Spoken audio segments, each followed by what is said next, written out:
Good evening, everybody. Welcome to the Kin's Parsha on Wednesday evening. This evening, we're going to do things a little bit differently than I normally do, and that is, today we're going to discuss the Haftarah for Parshat Devarim. It's always the same Haftarah, and of course, it's taken from the Haftarah is taken from the first parak of Yeshayahu. Now, actually, this is not the first parak in Yeshayahu, because Yeshayahu here begins by using the term Chazon Yeshayahu ben Amos. This is the vision of Yeshayahu, and this vision is, he says, Al Yudavi Al Yushalayim, but really we know that Yeshayahu spoke not only about Yerushalayim, he spoke about all of Klal Yisrael and all of Eretz Yisrael and Bavel as well. So this particular parsha, this particular parak, even though it is listed as parak Aleph, it nevertheless is not the first parak that we have of when Yeshayahu received his nevuah. That is in parak Vav, the famous term Kadosh, Kadosh, Kadosh Hashem Tzvakot. And there he speaks openly about the moment that HaKadosh Baruch Hu demanded of him that he become a Navi. We know that Yirmiyahu also, the Torah in Sefer Yirmiyahu, we find the moment that HaKadosh Baruch Hu reveals himself to Yirmiyahu as well. Well, what we're going to do is we're going to take several psukim, rather than focus only on one parsha, or one pasuk. What we're going to do is we're going to talk about several different unrelated yet related topics. Number one, I hope that we'll be able to see by the end of this evening's discussion the extraordinary power of communication that Yeshayahu had. A Navi was a communicator, and that's what every Navi was. And I've mentioned in the past that a Navi, Chazal tell us in the Gemara, Ein Shnei Neviim Mitnabim B'Signon Echad. No two Neviim spoke with the exact same style, or seldom with the same words. Sometimes we do have psukim which are repeated in more than one Navi, but very rarely. For example, Ki mitzion tetzei Torah, Udvar Hashem Yishalayim appears at least in two Nevi'im, same pasuk. That's not because of plagiarism, of course, but it is because it applied to Klal Yisrael. But Yeshayahu was unique in his ability to communicate not only with the people of his time, but to communicate with us even now. And so we're going to look, one of the things we're going to look at is the means by which Yeshayahu conveyed the message. The message, of course, is the essential element, but the means by which it's communicated is, I think, he's a Yachid B'mino. Yeshayahu's mastery of language, of even things that we would call poetic devices and literary devices. Those he used not as a means to sell books. It was a means by which he communicated with people. And I hope we'll be able to see that as well this evening. So let's start with the very first word in Perek Aleph, Chazon Yeshayahu ben Amos. Chazon, of course, the shorish of the word Chazon is Chet Zayin Hey. Chazon, to see. For example, we say every day when we daven, 3 times a day, sometimes 4, the word chazon or chaza is to see something. Oftentimes it means in the future or a vision. This idea of a vision is, of course, very important. HaKadosh Baruch Hu gave many gifts to human beings, but perhaps the two most powerful intellectual gifts that Hashem gave to the Jewish people is chazon and zikaron. Those two elements are not unique to Klal Yisrael, but they're brought to the highest single purpose in Klal Yisrael. So the word, what does it mean to say vision, or what is it about memory? Memory, by definition, is the ability to reconstruct things, ideas, images that were once here and are no longer here. Now, every human being has the gift of zikaron, of memory. But of course, in the sense of the Torah, it is that which Rabbi Yoshe Ber Soloveitchik mentions, that the whole idea of tshuva, without memory, there's no tshuva. That's what he said. Without the concept of memory, knowing what I did wrong, where I strayed, how I failed, that is, says Rabbi Yoshe Ber, is the essence of tshuva. And of course, that begins with zikaron. Okay. Unfortunately, many of us just bury our wrongdoings. We need that also to some degree as a defense mechanism. We certainly do, but if we really want to do tshuva, we have to get past the defense mechanism and go to the next stage, which is chazon. And of course, now not only are we in the 9 days, but we are also, of course, entering the period of intensified thoughts of tshuva. That, of course, is what we have at this point. Now, chazon is a related form of mental exercise. It's related to zikaron because we can reconstruct things that once were and are here now. Sometimes, by the way, that's painful. Other times, it's very comforting. Now, chazon, it's the same thing. Chazon is the ability to visualize things that are not here now and to see what they can or should be. That's what chazon is, okay? And of course, it always has to do with the future. And so Yeshayahu begins with the word chazon. He doesn't mention zikaron here, but here he talks about the vision of, unfortunately, how things should be, and they aren't, at least in this measure. Another element of this particular parak, which is very important, is the parak, Yeshayahu becomes the medium through which HaKadosh Baruch Hu speaks directly to the Jewish people in the second person. Now, we do find that. It's not like we never find it in Tanakh, but here it is as if the Rabbi Shalom is talking directly to Klal Yisrael. It's done in the plural, your, meaning plural sacrifices or your wrongdoing, but nevertheless, Yeshayahu, it's as if HaKadosh Baruch Hu is using Yeshayahu as a spiritual microphone to amplify what we have done and what needs to change. And that's the magnificence, among other things, of this parak, is that it's not only what we've done wrong, and we're going to see how the Navi beats us literally over the head, but nevertheless offers us hope in the end. So let's take a look. Chazon Yeshayahu ben Amos asher chaza, again, he envisioned things. Sadly, when we do things that are wrong and when we're engaged in selfish practices, we don't anticipate what can come from it. And the Navi's job is to teach us that, what can come about from it. So he talks about the 4 kings who ruled during his lifetime, and then we see, one second. Yes. In Pasuk Bet, okay, HaKadosh Baruch Hu Kivayochol speaks to us as if he himself is the father directly.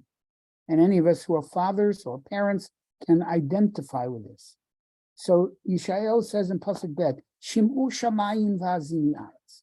I am going to speak and call to witness the heavens and the earth. Both are that which materially are symbolic of of eternity. Ki Hashem, symbolic. Ki Hashem diber. Hashem is spoken. Listen, because it says Yeshayahu, because God has spoken. Listen to the words. Banim kidauti v'romamti. Starts out by saying, my children, I have raised them, v'romamti, and elevated them. Now, what's the difference between raising and elevating? By the way, as parents, he's talking here very, very much as parents. Yidalti is the physical act of growth, the way in which we protect our children and we nurture our children physically. Romamti has to do with how they spiritually grow. So HaKadosh Baruch Hu says, Yeshayahu is speaking, but he's speaking the words of HaKadosh Baruch Hu, Banim gidalti v'romamti. I secured you materially, v'romamti, and I gave you spiritual growth. What did they do? Pehem pashuvi. They sinned against me. Now, the word pashu, pesha, is the most serious form of spiritual wrongdoing. There's chet, avon, pesha. Chet is, as we know, the term chet means, and we'll see Yeshayahu uses that term as well, as chet, but a chet is something which is done wrong, usually by lack of knowledge. Usually by lack of knowledge, or what we would call ignorance. It could be, I don't know, I'll put it this way, I don't know. I know that it's usher to drive on Shabbos, but I was perhaps in a coma, or I didn't know that it's Shabbos. All right, or I don't know that it's usher to drive on Shabbos, but I know it's Shabbos. I just don't know that it's usher to do certain things, borer or whatever it is. Now, there are two types of ignorance, you should know. Two types, probably it comes in many forms, I would imagine, but we can categorize them into two types. One is what we call vincible ignorance, and the other is what we would call invincible ignorance.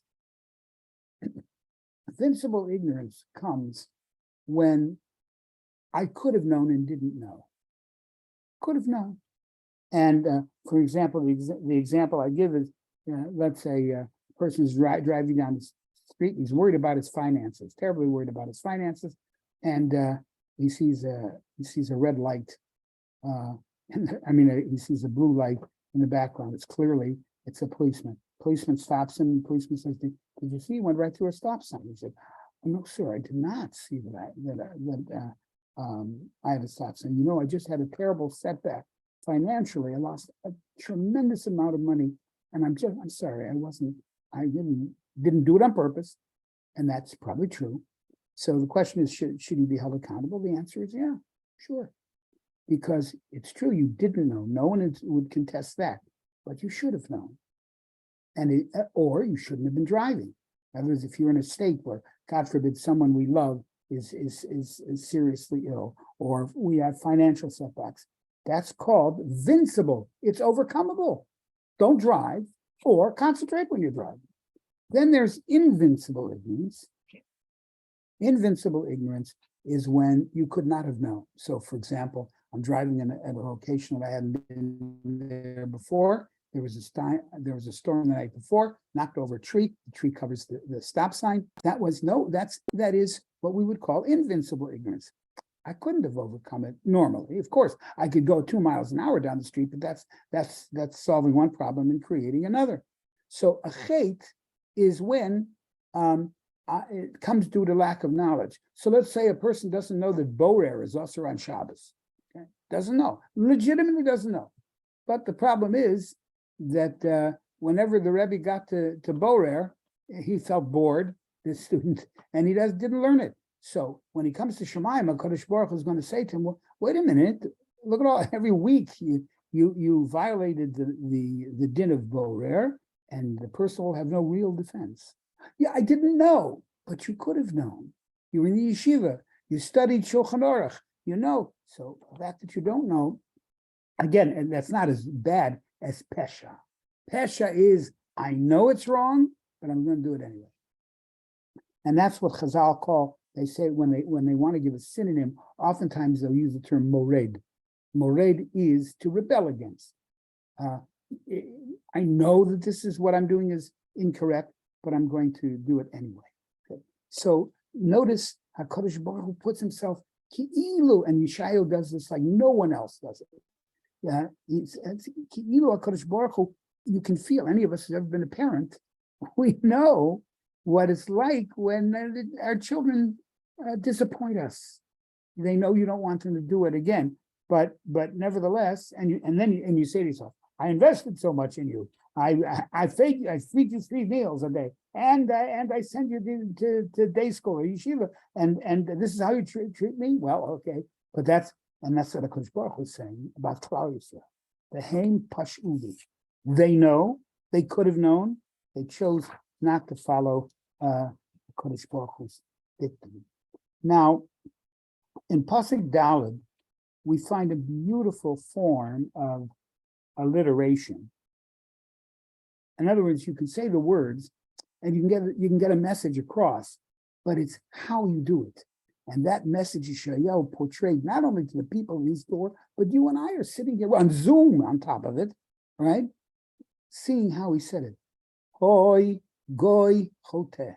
And if you see the trumpet, it goes, hoi goy chote. You can feel the pain that HaKadosh Baruch Hu has. Kivayocha. HaKadosh Baruch Hu doesn't have pain as we know pain. But hoi, notice how hoi goy. It draws your attention to it. And what is it? It's a chote. Again, it doesn't know. It's true. Some of the things that we do wrong or we did wrong, we didn't know. But the question is, were we vincibly ignorant or invincibly ignorant of what HaKadosh Baruch Hu wants from us? And then he uses a phrase of imagery here. Oh, this is Am Keved Avon. Oh my! What is kaved? Kaved, of course, means about to collapse from burden. So Yeshayahu says, "Hoi goy chote am keved avon." Your chait is so intense, so heavy that you can collapse from it nationally as a people. Okay, and then he says, Yeshayahu doesn't stop there. Zera mereim, not just bad children, but mireim. The difference between chote and machte. Mireim means they cause others to sin. It's bad enough that we do wrong ourselves, but through our directly and indirectly through our actions, that's what happens to us. Banim mashchitim, children that destroy. Avuat Hashem niatzu. The word linaetz means to be linaetz is just to reject. Niatzu, they rejected et Kedosh Yisrael. Now Yeshayahu uses the term of HaKadosh Baruch Hu often, not just here in this parak, but throughout, where the word is Kedosh Yisrael, the Holy One of Israel. So, of course, as always, I've asked the question many times, what does it mean to be holy? Right? Goy Mamlechet Kohanim, Goy Kadosh. What does that mean? So then, of course, inevitably, what do we say? That means holy, which leads me to ask the next question. So what is the Jewish concept of what is holy? So I have mentioned this in the past, but it's kedai, I believe, to mention again. The word kadosh only appears once in all of Sefer Bereshit, as in the meaning of holy. It appears 2 or 3 times, but there it doesn't mean holy. It means actually the opposite. But niatzu et kadosh Yisrael. So what? I'm sorry. So where is the only time that we find it in Sefer Bereshit?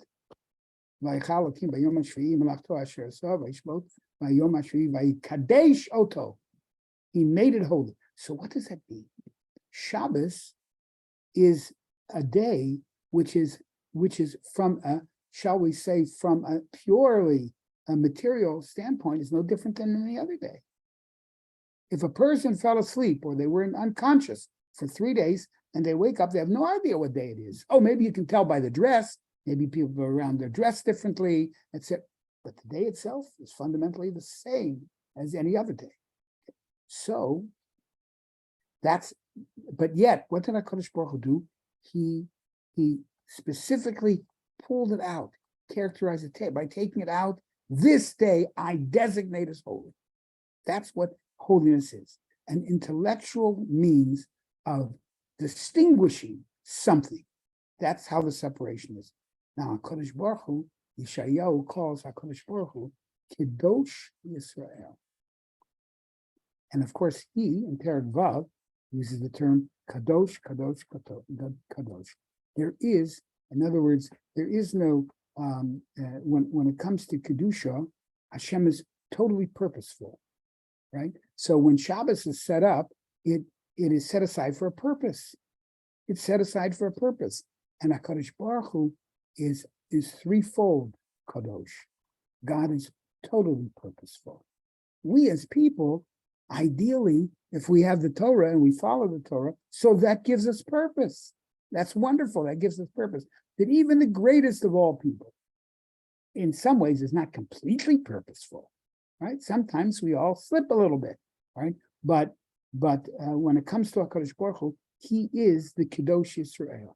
He is the purposeful one, twofold. One, Hashem is totally purposeful. There is no unnecessary actions, thoughts, behaviors on Hashem from the standpoint of Hashem, but also he imbues the Jewish people with Kedusha. We have purpose because Hashem gave us that we should be a Mamlechet Kohanim, L'Goy Kadosh, and of course, Yeshayahu mourns the fact that we don't have it. So let's move along. Just certain other observations. We could actually give a whole semester of Shurim on Sefer Yeshayahu or more, but we're going to move on. I just wanted to introduce a couple more things. We'll turn to Parshat Gimel.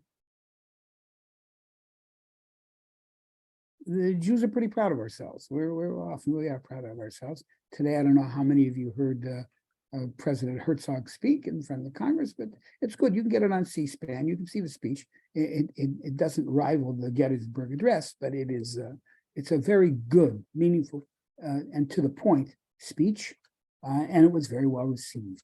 But we as Jews like to think that we're good people, and HaKadosh Baruch Hu has endowed us with the ability to be good.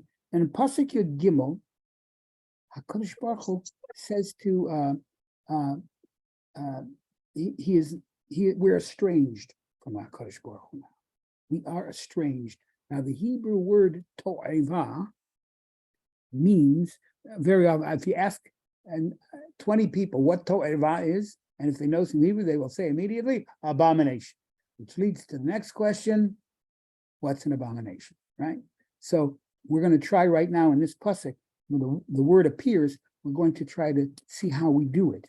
Now, of course, one of our ways of serving HaKadosh Baruch Hu are not only as individuals, which of course is extremely important, but as a people. We have the Beis Hamikdash, we have Yerushalayim, we come as a people. So Pasuk Yud Gimel stresses again the idea of coming to the Beis Hamikdash.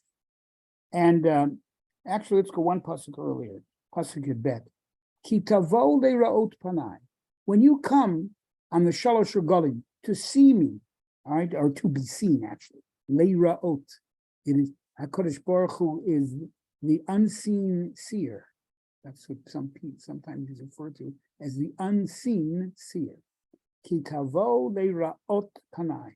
When you come to be seen by me. And Rav Hirsch has a magnificent interpretation of the word panai, not here, but on Berchas Kohanim. Yirech Hashem yishmerecha, Hashem panav elech. May Hashem show you his, so to speak, we would say his countenance. And again, we don't know what that means. Here's what Rav Hirsch says. What does a face do? A face tells us the direction that a person is going. Nobody, in sports, of course, what they do is they do what they call a misdirection. They look this way when they really want to go that way. So that's to deceive the person. That's perfectly okay in a game, all right? But generally speaking, we know the direction and we know a person's goals by, in this particular point, where he's facing. And so Rav Hirsch says, the word panecha means your goals. Hashem, Yivarecha, Yoer Hashem panav elecha. may Hashem show you his goals. That's what panav means. And by the way, the word panav, we have the verb lifnot, to turn. So how we face, so to speak, it tells us the goal that a person has at a particular time, or an objective. All right. So when you come, says HaKadosh Baruch Hu, when you show up in my doorstep, ki'ilu, he's saying that, who's asking this of you? Ramos Chatzeroy. What an indictment of the Jewish people. HaKadosh Baruch Hu says, when you just show up, you do all kinds of wrong things and then show up. Chet and do tshuva. Chet and do tshuva. That's not the way it's to be. Just showing up at the Beit HaMikdash. What does Yeshayahu call this in Hashem's name? Ramos Chatzeroy. Ramos is to trample. You're trespassing. I want to see you, but I don't want to see you like this. You have no place here. And by the way, of course, this is an allusion to the Shalosh Regalim. Kitavot leiraot panai is exactly the phrase we use for the Shalosh Regalim. So you would think, fine, I'm an invited guest. I'm here. And HaKadosh Baruch Hu says, not in the state that you are, not in the spiritual state that you are in. No. Then in the next passage, Lo tosifu havi minchat shav. You shall no longer continue to bring minchat shav. Now, mincha is a grain offering. Shav means pointless. Pointless. Oh my! What a powerful statement that is. We say, well, Hashem, I hope you'll. Yeshayahu literally did not mince words. He said, minchat shav. It's a pointless mincha that you're bringing. Then watch what he says. Ketoret to'eva. There's our word to'eva.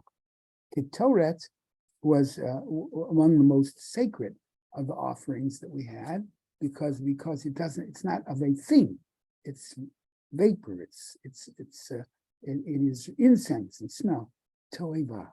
Now the word to'eva, people say is an abomination, but if you look in Onkelos, whether it is here or actually here, the Targum says korban mirachek. You think you're getting closer to God, you're getting further from God because you're trespassing. And the reason I'm saying you're trespassing, says Yeshayahu, is because you don't belong here because of all the things that you've done in the previous psukim. So the word to'eva is mentioned about bad business dealings, inappropriate sexual behavior, and here bringing korbanot as a perfunctory act. And so therefore, he says, you think you're getting closer? No. Ketoret to'eva. You are distancing yourself from Hili. Chodesh v'Shabbat Karo. And by the way, listen to the beautiful poetic license that he takes in this. And he says, Chodesh v'Shabbat Karo Mikra. It's Mikra Kodesh, right? We say it every Shabbos, Mikra Kodesh, wonderful. But then he says, Lo uchal aven ba'atzara. You hear the rhyming of it. I'll read it all straight. Chodesh v'Shabbat Karo Mikra Lo uchal aven ba'atzara. We don't even usually think of it that way. But what HaKadosh Baruch Hu says, now oven, Rav Hirsch mentions in other place, the word oven really comes from the word on, Aleph, Vav, Nun, which means strength. Binyamin was called Ben Oni, which could also mean sorrow, but it means strength too. Reshit Ono, the first of his strength. So the word oven is a type of avera, is misuse of power. Lo chal, I can't bear it, says HaKadosh Baruch Hu. I will not countenance it. Oven, and what's atzara from the word atzeret? Atzara is what? It's gathering together. Among the most inspiring moments we have as a people is when we're all together. Now, if we're all together and we're together in Tshuva, Rosh Hashanah, Yom Kippur, Bezrat Hashem, but if it is, it's time to bring a korban. I did whatever I did wrong, so I let's say a person, aven can be strength, meaning spiritual strength. It could mean monetary strength, but that's aven, the abuse of power. Va'atzara, aven va'atzara. So it is so beautifully constructed. Not that he doesn't need my endorsement, but Yeshayahu talks, say, to me and to many other people 3,000 years later. The message, yes, but it's how he gets it across. Finally, in Yeshayahu, HaKadosh Baruch Hu, again, we should follow it very carefully when we read it in the Beit Knesset on this coming Shabbos. But Yeshayahu says in Pasuk Chaf Aleph, Eicha hayta lezona kirya ne'amana. How could it be that the kirya ne'amana, there's the word ne'amanut, which means faithfulness, I can rely on you. So how did that happen? That the kirya, the city that is known for faithfulness and loyalty, Melayati mishpat, filled with mishpat, sedek yalimpa, and not only that, Chazal talk about the halachic implications of it, but just simply sedek yalimpa, righteousness finds its home there. It finds its home there. How does it be? How could that be? He says, Va'ata meratzchim, and now they're reduced to murderers. And notice the transition in the pasuk, so beautiful, right? Le'ati mishpat, filled with justice, tzedek yelling ba, and righteousness lives, literally dwells, finds its home there. Okay, Va'ata meratzchim. Before you know it, it hits you. It's as if all of this time we've been talking about the greatest city in the world, and I look and I see now nothing but murderers. Well, Yeshayahu then goes on and he shows the deterioration of Yerushalayim, and he does it through. It starts, by the way, with failure to people to trust one another in economic matters. Beautiful midrashim on this, but we haven't got time for it right now. But here, I just want to close with the last pasuk. Of course, it was terrible, and it goes from the way from the Navi, the ear goes from being filled with righteousness and filled with trust. Here, zonah. What is a zonah? A zonah takes the most intimate and beautiful of human relationships and turns it into a business deal. That's what a zonah does. The person is, the man is no better, but the point is that's it. And ideally, it is a great expression of love between two people. That's what a zonah does. And look what Yeshayahu says: the city, which is supposed to be that which bonds the Jewish people with HaKadosh Baruch Hu through all of the beauty, no, it's become a zonah. Everything's a business deal. What have you done for me lately? Finally, I don't want to leave you on a sour note, but the pasuk that we're fairly familiar with, pasuk Chav Zayin, is as follows. The Navi says, "It is all bleak. I must tell you," says the Yeshayahu Navi, "it's all bleak, but there is hope." And pasuk Chav Zayin is the hope. See, and we will end the Haftarah with this. Sion b'mishpat tipadeh. Sion will be redeemed in justice, and v'shaveha, and those who return b'tzedakah, with righteousness. Now the question is, whose justice and whose righteousness? Some people will maintain that, if you want to know something, Sion will not be redeemed until HaKadosh Baruch Hu brings us to Mishpat, until we pay for what we've done. That's the rule in life, okay? And v'shaveha, and those who turn b'tzedakah, they're going to have to give tzedakah. Or if Hashem does forgive them, it would be not because they earned it, but because Hashem is gracious.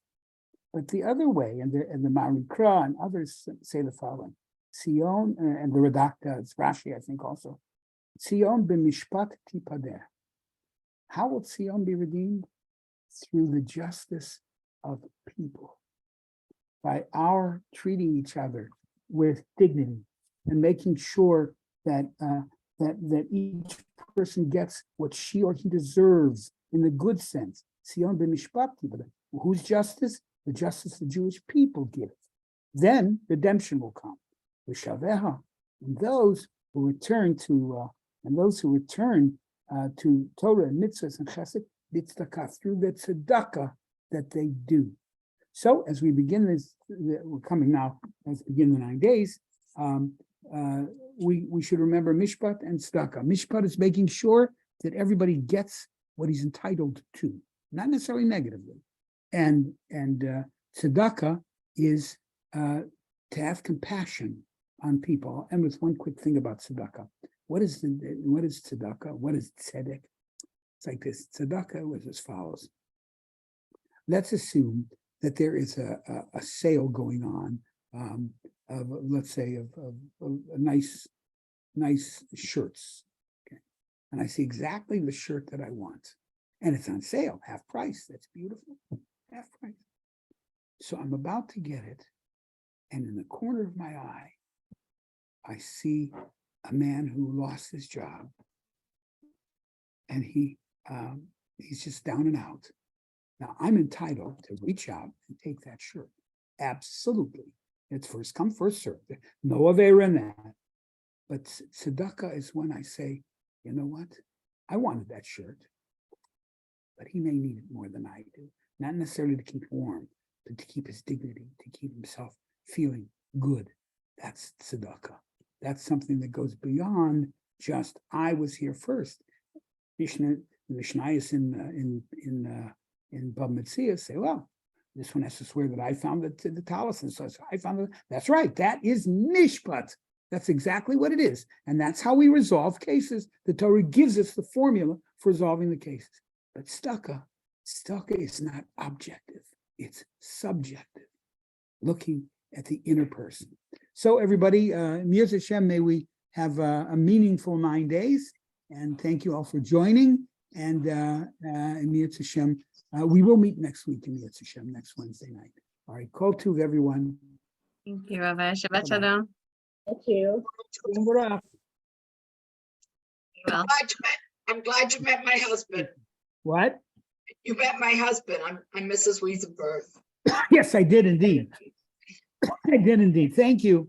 All right. And it was beautiful tonight. It was really, it was beautiful. Thank The you. only thing I would suggest Yes. is clearer on, because I have Yirmiyahu in front of me, and I didn't Yes, always Yirmiyahu. understand where you were. Oh, it was in Yeshayahu. I have it. Yeah. I have Now, it right in the front of problem me. with that was I had it all set up. Thank you. I appreciate the statement. Because I try to follow it. Right. That's what I wanted to do, set it up. I had it set up and I was set. And unfortunately, I couldn't get them both. I couldn't get you and it on at the same time. That's my fault. But No, that's okay. All right. I Okay. learned a lot. I learned a lot. It should be an easy 9 days, and next year the Mashiach, and we won't have this. Amen. And he'll come with the Tanakh too, so we'll all be able to. All Okay, right. Todah Rabbah, and Shabbat Shalom. Yeah, Shabbat Shalom.